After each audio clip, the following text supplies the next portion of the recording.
نحمده ونصلي على رسوله الكريم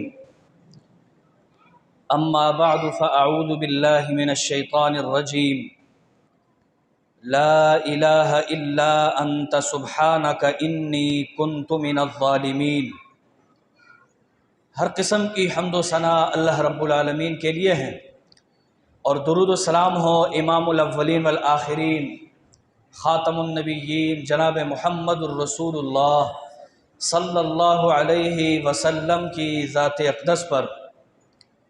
اللہ کی توفیق سے ہم اول رمضان المبارک سے قرآن کریم کی ان دعاؤں کا ذکر کر رہے ہیں کہ جو دعائیں اللہ تعالیٰ نے قرآن کریم میں بطور خاص ایمان والوں کے لیے ذکر کی ہیں، اور وہ انبیاء علیہم السلام پڑھا کرتے تھے، اللہ نے انہیں بھی سکھائی تھیں، اور ہر موقع کی مناسبت سے اللہ تعالیٰ نے کوئی نہ کوئی دعا قرآن کریم میں اپنے ایمان والے بندوں کے لیے ذکر کی ہے۔ ان دعاؤں میں سے ایک بہت عظیم آیت اور ایک بہت عظیم دعا جو سورۃ الانبیاء میں اللہ تعالیٰ نے سیدنا یونس علیہ السلام کے حوالے سے ذکر کی ہے۔ یونس علیہ السلام کے بارے میں سورہ صافات میں اللہ تعالیٰ فرماتا ہے کہ وَإِنَّ يُونُسَ لَمِنَ الْمُرْسَلِينَ، یونس علیہ السلام بھی اللہ کے رسولوں میں سے تھے۔ اِذْ أَبَقَ إِلَى الْفُلْكِ الْمَشْحُونِ، رب نے انہیں تبلیغ دین کے لیے مقرر کیا تھا، لیکن قوم بڑی نافرمان تھی، مانتی نہیں تھی، اور اللہ کے انبیاء علیہ السلام کے پاس یہ آپشن نہیں تھا کہ اگر کوئی نہیں مانتا تو اسے چھوڑ دو، کسی اور کو تبلیغ کرو، بلکہ اللہ کی طرف سے یہ حکم ہوتا تھا کہ انہی کو دوبارہ جا کر تبلیغ کرنی ہے۔ جب وہ عاجز آ گئے اپنی قوم سے تو اذ ابق الی الفلک المشحون، اللہ تعالیٰ فرماتا ہے وہ اپنی قوم سے بھاگ نکلے۔ ایک انسان تنگ آ جائے اور بے بس ہو جائے کہ سامنے والا مانتا نہیں، تکلیف پہنچاتا ہے، تو اس کا دل کرتا ہے میں بھاگ جاؤں، اور کبھی کبھی بھاگ بھی جاتا ہے۔ ابقا کا معنی ہوتا ہے بھاگ جانا۔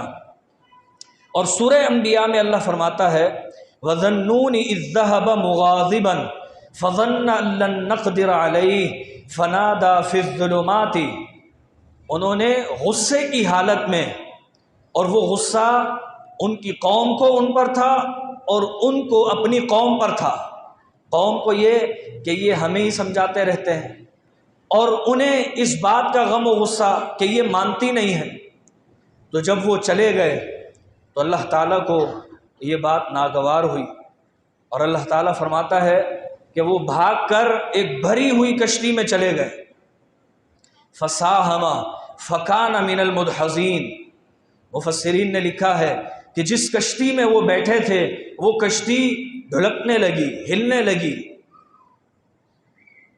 فوراً وہ سمجھ گئے کہ کوئی شخص اپنے آقا سے بھاگ کر آیا ہے، اور یونس علیہ السلام اللہ کے حکم کو پورا نہ کر پائے اس وقت، اور وہ اپنی قوم سے غصے میں چلے گئے چھوڑ کر۔ تو اللہ تعالیٰ فرماتا ہے انہوں نے جب قرعہ ڈالا، قرآن اندازی میں یونس علیہ السلام کا نام نکلا کہ یہ بھاگ کر آئے ہیں، چنانچہ انہیں اس دریا میں، اس سمندر میں ڈال دیا گیا، اور اللہ کے حکم سے ایک بہت بڑی مچھلی نے آ کر انہیں نگل لیا۔ فَالْتَقَمَهُ الْحُوتُ وَهُوَ مُلِيمٌ، انہیں مچھلی نے جب نگل لیا تو اب انہیں افسوس ہوا کہ میں رب کے حکم عدولی کرایا ہوں، اس کو پورا نہیں کیا، اور وہ فوراً رب سے اپنی اس غلطی پر معافی کے طالب ہوئے اور شرمندہ ہوئے، اور فنادا فی الظلمات، اللہ سے ان اندھیروں میں، ظلمات اس لیے کہا کہ ایک تو رات کا اندھیرا، سمندر کا اندھیرا، اور پھر مچھلی کے پیٹ کا اندھیرا، اتنے اندھیروں میں اللہ سے دعا کی لا الہ الا انت، اے اللہ تیرے سوا کوئی معبود نہیں ہے۔ یہاں سے یہ دعا شروع ہو رہی ہے، تیرے سوا کوئی معبود نہیں ہے۔ اس کا معنی یہ نہیں ہے کہ وہ اللہ کو نعوذ باللہ مانتے نہیں تھے، بلکہ اس بات کی تجدید کر رہے تھے کہ اللہ تیرے علاوہ میرا کوئی معبود نہیں ہے، تیری نافرمانی تو کرایا ہوں، میرے عمل میں کوتاہی ہو گئی ہے۔ اس لیے کہ انسان کے عمل میں کوتاہی ہو جاتی ہے، اور ایک پیغمبر اپنی دعا کے اندر کس طرح اس بات کا اظہار کر رہے ہیں، کہہ رہے ہیں اے اللہ تیرے علاوہ کوئی معبود نہیں ہے، سبحانک، بے عیب تو تو ہی ہے، میرے عمل میں عیب نکل آیا، مجھ سے کوتاہی ہو گئی، تجھ سے کوئی کوتاہی نہیں ہوتی، تو پاک ہے، انی کنت من الظالمین، اور مجھ سے کچھ ایسے کام ہو گئے جو بے جا ہو گئے۔ ظالم کا یہاں معنی وہ نہیں ہے جو ہم لوگ سمجھتے ہیں کہ فلاں شخص ظالم ہے، بلکہ ظلم کا معنی ہوتا ہے وضع الشیء علی غیر محلہ، کسی چیز کو ایسی جگہ پر رکھ دینا جو اس کے رکھنے کے لیے مناسب نہیں تھی۔ مثال کے طور پر آپ کے گھر میں کچن کی چیزیں آپ کمرے میں رکھ دیں اور کمرے کا بیڈ کچن میں رکھنے کی کوشش کریں تو یہ بے جا ہو جائے گا، اسے کہتے ہیں ظلم۔ شرک کو اس لیے ظلم کہتے ہیں کہ شرک میں ایک انسان جو نظر و نیاز، جو مناجات صرف اللہ سے کرنی چاہیے، وہ مناجات غیر اللہ سے کر رہا ہوتا ہے، اس لیے شرک کو بھی ظلم کہتے ہیں۔ تو کوئی کام بے جا ہو جائے، رب نے جس طرح کہا تھا اس طرح مکمل طور پر نہ کر سکے تو اللہ سے کہنے لگے انی کنت من الظالمین، اے اللہ مجھ سے یہ کام بے جا ہو گیا، اور یہ ساری رسپانسبلٹی اپنے اوپر لی کہ اللہ کوتاہی مجھ سے ہوئی ہے۔ ہمارے یہاں کیا ہوتا ہے، ہم کوتاہی دوسرے پر ڈال دیتے ہیں، جبکہ انبیاء علیہ السلام کا طرز و انداز یہ ہے کہ اتنے جلیل القدر انبیاء ہوتے تھے لیکن اپنے اوپر بات کرتے تھے کہ اللہ مجھ سے کوتاہی ہوئی ہے۔ آدم علیہ السلام سے خطا ہوئی، کہنے لگے ربنا ظلمنا انفسنا، اے اللہ مجھ سے اور میری بیوی سے خطا ہو گئی۔ یہ نہیں کہا کہ شیطان نے ورغلایا ہے، ہماری کیا غلطی اس میں، شیطان نے ہمیں اس طرح بہلایا پسلایا ہے، لیکن نہیں، شیطان جانے اور رب جانے۔ رب سے کہنے لگے اللہ مجھ سے غلطی ہوئی ہے، مجھے معاف فرما دے۔ تو ان دعاؤں کے بعد اللہ تعالیٰ فرماتا ہے فاستجبنا لہ، ایسا نہیں تھا کہ یہ دعا انہوں نے کی اور پھر بہت دیر میں قبول ہوئی، بلکہ یہاں پر بھی فا سببیہ ہے اور فا تعقیب کے لیے ہوتی ہے، کوئی کام فوراً ہو۔ اگر ثم کا لفظ ہوتا ہے تو ثم تراخی کے لیے ہوتا ہے، یعنی کوئی کام دیر سے ہو، اور فا فوراً کے لیے ہوتا ہے۔ فرمایا جب اس نے یہ دعا کی مچھلی کے پیٹ میں تو فاستجبنا لہ، ہم نے فوراً دعا قبول کی۔ اور فا سببیہ، سبب کا معنی کیا کہ اس دعا کے سبب سے، اس دعا کے سبب سے ہم نے اس کی دعا قبول کر کے وَنَجَّيْنَاهُ مِنَ الْغَمِّ، اس کو اس دکھ اور تکلیف سے نکال دیا، نجات دے دی۔ یہاں اللہ تعالیٰ یہ بھی فرما سکتا تھا کہ ہم نے اسے مچھلی کے پیٹ سے نکال دیا، بھئی مچھلی کے پیٹ سے نکل کر پھر دوبارہ وہی غم ہوتا، پھر وہی پریشانی، قوم نہیں مان رہی، لیکن اللہ تعالیٰ فرماتا ہے ہم نے اسے غموں سے نکال دیا۔ وَكَذَلِكَ نُنْجِي الْمُؤْمِنِينَ، اور اسی طرح ہم مومنوں کو غم سے، دکھ سے، تکالیف سے، پریشانیوں سے نجات دیتے ہیں۔ تو ہمیں بھی دکھ اور تکالیف میں اس دعا کو یاد کرنے اور پڑھنے کی ضرورت ہے تاکہ اللہ تعالیٰ ہماری دکھ اور تکالیف کو دور فرمائے، اس لیے کہ اللہ تعالیٰ کو ہمارا دعا کرنا بہت پسند ہے، اتنا پسند ہے کہ اللہ تعالیٰ جس آیت میں دعا کے حوالے سے گفتگو فرماتا ہے تو اس کا آغاز ہی محبت سے کرتا ہے۔ فرمایا وَإِذَا، ابتدا کیسے کی کہ دعا کو قبول کرتا ہوں، یہ بعد میں بتایا، ابتدا کی محبت سے۔ فرمایا وَإِذَا، اور جب بھی، لفظ اذا اس کا معنی ہوتا ہے جب بھی،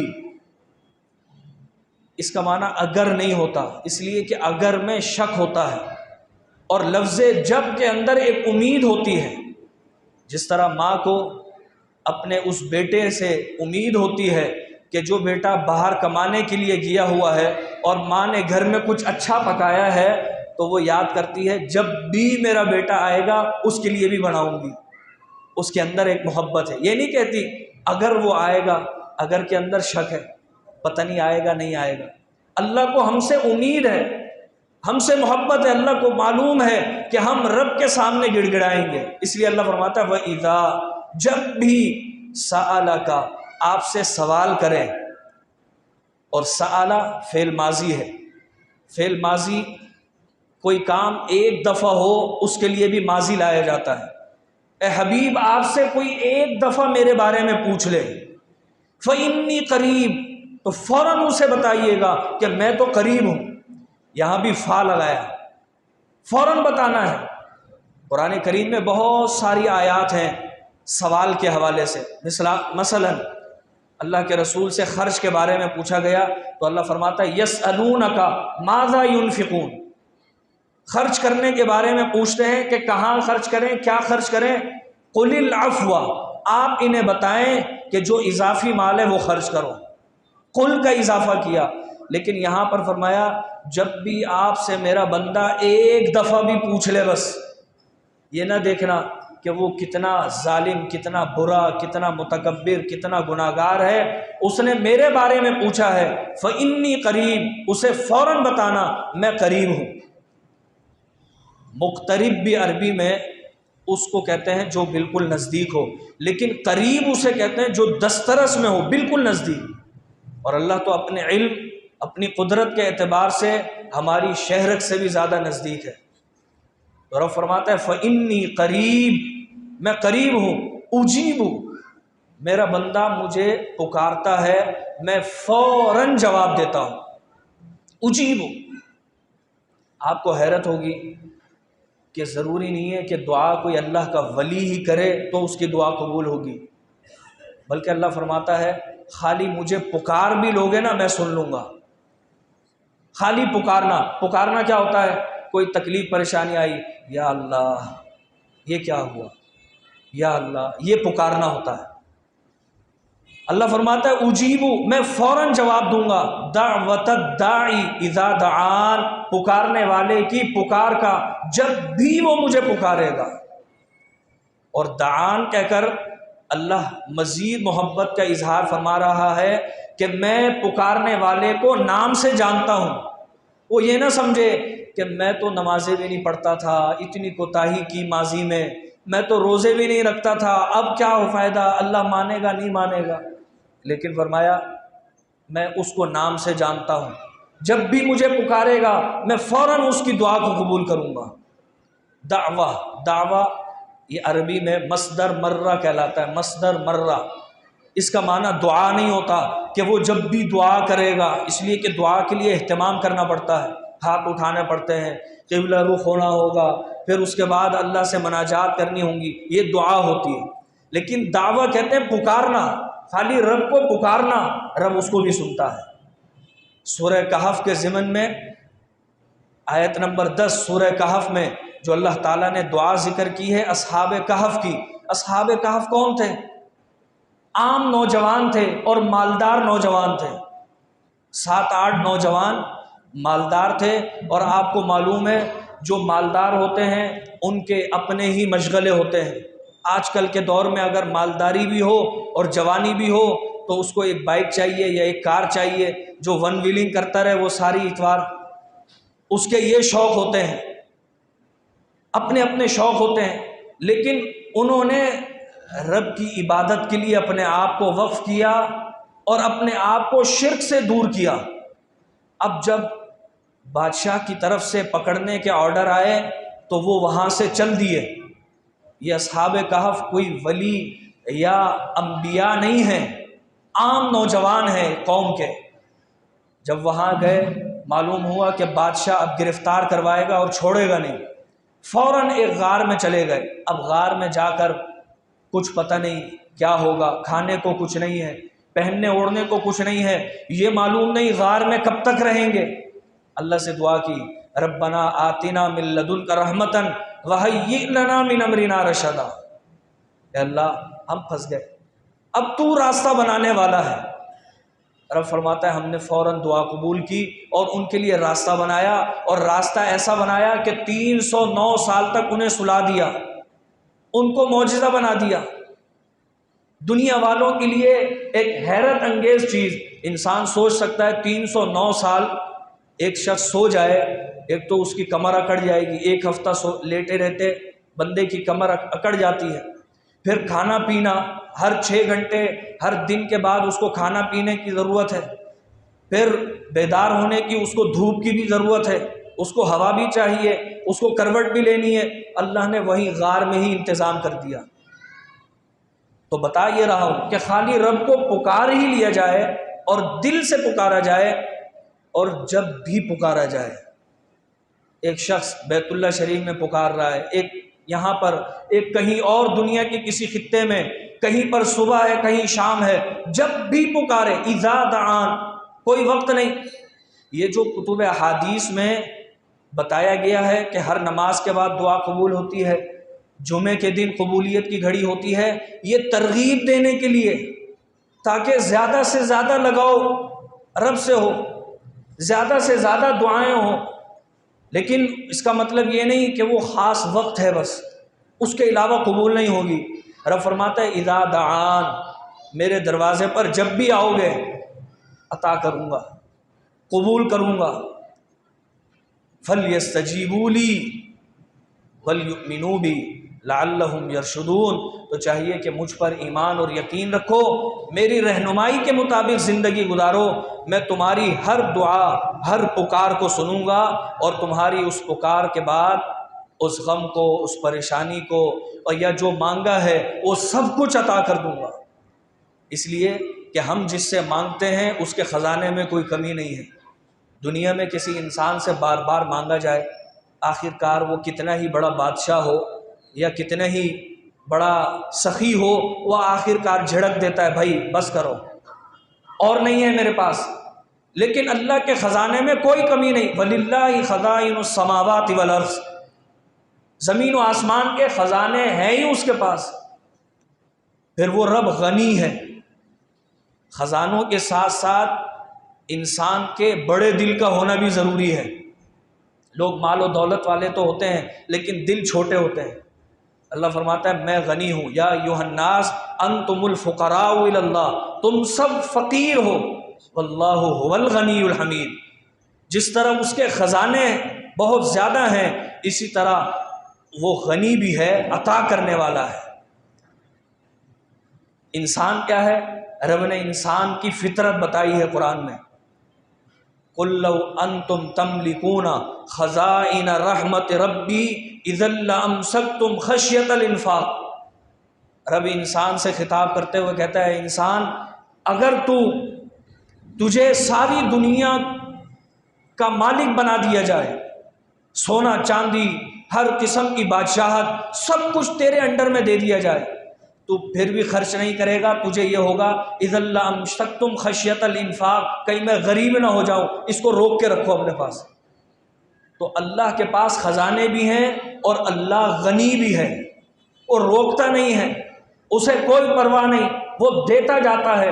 حتیٰ کہ ایک حدیث قدسی میں اللہ فرماتا ہے لَوْ أَنَّ أَوَّلَكُمْ وَآخِرَكُمْ، اے انسانوں تمہارے پچھلے اور اگلے، پچھلے کا معنی آدم علیہ السلام سے لے کر اب تک، اور اگلے یعنی قیامت تک جتنے بھی لوگ ہیں، وَإِنسَكُمْ وَجِنَّكُمْ، صرف انسانوں کو نہیں بلکہ انس و جن بھی آ جائیں، دوسری مخلوق بھی۔ انسان نے اس وقت کے انسان کو گن لیا ہے، تقریباً 8 ارب کے قریب پوری دنیا کی اس وقت آبادی ہے۔ اس سے پہلے کتنے تھے وہ کسی کو پتہ نہیں، بعد میں کتنے ہوں گے یہ بھی پتہ نہیں، جنات کتنے ہیں یہ بھی پتہ نہیں، حتیٰ کہ فرشتے کتنے ہیں یہ بھی کسی کو پتہ نہیں۔ نبی علیہ الصلوۃ والسلام فرماتے ہیں اَتَّتِ السَّمَاءُ وَحُقَّ لَهَا أَن تَأَتَّى، جب مجھے معراج ہوئی تو میں آسمان پر گیا اور میں نے دیکھا کہ آسمان پہ چڑچڑاہٹ تھی۔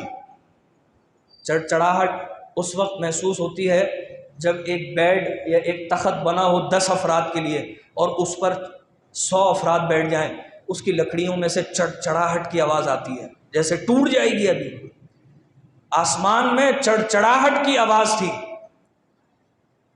فرمایا اتنے فرشتے ہیں کہ آسمان میں چڑچڑاہٹ ہے، اور اتنے فرشتے ہیں کہ فرمایا میں نے ایک بالش کے برابر بھی وہاں جگہ نہیں دیکھی، مگر یہ دیکھا کہ فرشتہ وہاں اپنی جبین نیاز جھکائے ہوئے تھا۔ حتیٰ کہ ایک روایت میں آتا ہے کہ بیت اللہ کی سیر میں آسمانوں پہ بیت المعمور ہے، وہاں اللہ کے اتنے فرشتے ہیں کہ روزانہ 70,000 فرشتے طواف کرتے ہیں، اور جو فرشتے آج طواف کر رہے ہیں یا کر چکے ہیں، قیامت تک ان کی باری نہیں آئے گی۔ دنیا میں تو پیسے والے ہر سال ہر مہینے جا سکتے ہیں، لیکن فرشتے اتنے زیادہ ہیں کہ روزانہ 70,000 فرشتے بیت المعمور کا طواف کرتے ہیں اور قیامت تک ان کی باری نہیں آئے گی۔ معنی یہ ہے کہ فرشتے اتنے ہیں، تعداد پوری نہیں ہو پائے گی۔ تو اللہ کی کتنی مخلوق ہے، چیونٹیاں کتنی ہیں، کچھ معلوم نہیں۔ رب فرماتا ہے ان اولکم، تمہارے پہلے بھی، وآخرکم، بعد والے بھی، وانسکم وجنکم، انس و جن سب آ جائیں۔ اور یہ جو لفظ آ رہے ہیں اس میں حد کر دی، ورطبکم ویابسکم۔ رطب کہتے ہیں تر چیز کو، کھجور جو نرم ہوتی ہے اس کو رطب کھجور کہتے ہیں، نرم۔ تر چیز میں جان ہوتی ہے، اس لیے کہ اللہ نے ہر شے کو پانی سے پیدا کیا ہے، اور پانی تر چیز کہلاتی ہے۔ اس میں اشارہ اس بات کی طرف ہے کہ میری ساری مخلوق آ جائے، کیڑے مکوڑے، درندے پرندے، سمندر کی مچھلی، خشکی کے جانور، جتنی بھی مخلوق ہے اور اس کے اندر جان موجود ہے، حتیٰ کہ کتنے جراثیم ہیں جو ہم سانس لیتے ہوئے ہزاروں کی تعداد میں نکالتے ہیں اور ہمارے اندر نئے جراثیم جاتے ہیں، وہ بھی کوئی نہیں جانتا۔ ساری مخلوق، رطب بھی اور یابس کہتے ہیں خشک مخلوق، یہ دیواریں یہ خشک ہیں، یہ لکڑی کا بنا ہوا ٹیبل یہ خشک ہے، یہ گلاس خشک ہے، یہ اسٹینڈ خشک ہے۔ ہر خشک چیز اور ہر تر چیز جو بھی میری مخلوق ہے، قاموا فی صعید واحد، وہ سارے کے سارے جمع ہو جائیں ایک میدان میں۔ فسأل کل سائل مسألتہ، اور ہر مخلوق مجھ سے اپنی ضرورت کے مطابق نہ مانگے، اس لیے کہ ضرورت وقتی ہوتی ہے اور پوری ہو جائے تو ختم۔ انسان کی ضرورت ہے، کھانا کھانا ہے، ایک روٹی سے بھی ضرورت پوری ہو جاتی ہے۔ فرمایا فسأل کل سائل مسألتہ، ہر مخلوق اپنی خواہش کے مطابق مانگے، اپنی خواہش۔ کسی شاعر نے کہا ہے ہزاروں خواہشیں ایسی کہ دم نکلے، خواہشیں ختم نہیں ہوتی۔ انسان کے پاس 1 لاکھ آ جائے کہتا ہے یار ڈبل 2 لاکھ ہو جائے تو اچھا ہے، 1 کروڑ ہو جائے تو کہتا ہے 2 کروڑ ہو جائے، 1 ارب ہو جائے تو 4 ارب ہو جائے، کھرب ہو جائے، ملینر ہو جاؤں، بلینر ہو جاؤں، میرے پاس کلیکشن ہو گاڑیوں کی، حتیٰ کہ ایک علاقہ اس کی بادشاہت میں ہو، کہتا ہے دوسرا بھی فتح کرنا ہے، دوسرا بھی میرے انڈر میں آ جائے، پوری دنیا آ جائے۔ جب پوری دنیا آ جائے پھر کہے گا ایک اور دنیا آ جائے۔ نبی علیہ السلام نے فرمایا اس انسان کی حوث کو قبر کی مٹی ہی بھرے گی۔ لو کان وادیا، اگر اس کے پاس ایک وادی خزانے کی ہو، یہ کہے گا ایک اور وادی بھی خزانے کی ہو تو اچھی ہے۔ تو اس کے پیٹ کی حوث وہ قبر کی مٹی ہی بھرے گی۔ حدیث شریف میں اللہ نے فرمایا فسأل کل سائل مسألتہ، ہر شخص ہر مخلوق اپنی خواہش کے مطابق مانگتی چلی جائے اور رب اسے دیتا چلا جائے، اللہ کے خزانے میں اتنی بھی کمی واقع نہیں ہوتی۔ المخیط اذا ادخل البحر، جتنا ایک سوئی سمندر میں ڈالی جائے، سمندر میں سوئی جا کر اس پر نمی لگتی ہے اور سمندر میں کمی واقع ہو جاتی ہے۔ بھئی نمی جو لگی وہ سمندر سے ہی نکلی، وہ نمی یا وہ قطرہ جو آ گیا اس میں سوئی میں، وہ پھر بھی کچھ نہ کچھ کمی ہوگی۔ اگر 1 لاکھ میں سے 1 روپیہ بھی نکل جائے تو پھر 99,099 روپے بچیں گے، کمی تو ہو جائے گی۔ تو سمندر میں رب فرماتا ہے اذا ادخل البحر، وہ سوئی لے کر ایک شخص سمندر میں ڈالے، اس سوئی پر سمندر کا کچھ نمی لگ جائے گی، سمندر میں کمی واقع ہو سکتی ہے۔ فرمایا میں دیتا چلا جاؤں اور وہ لوگ اپنی خواہش کے مطابق مانگتے چلے جائیں، میرے خزانوں میں اتنی سی بھی کمی واقع نہیں ہوتی۔ تو یہ دعا اتنی اہم چیز ہے کہ ایک انسان کو رب کے قریب کرتی ہے، ایک انسان کی ٹینشن دور کرتی ہے۔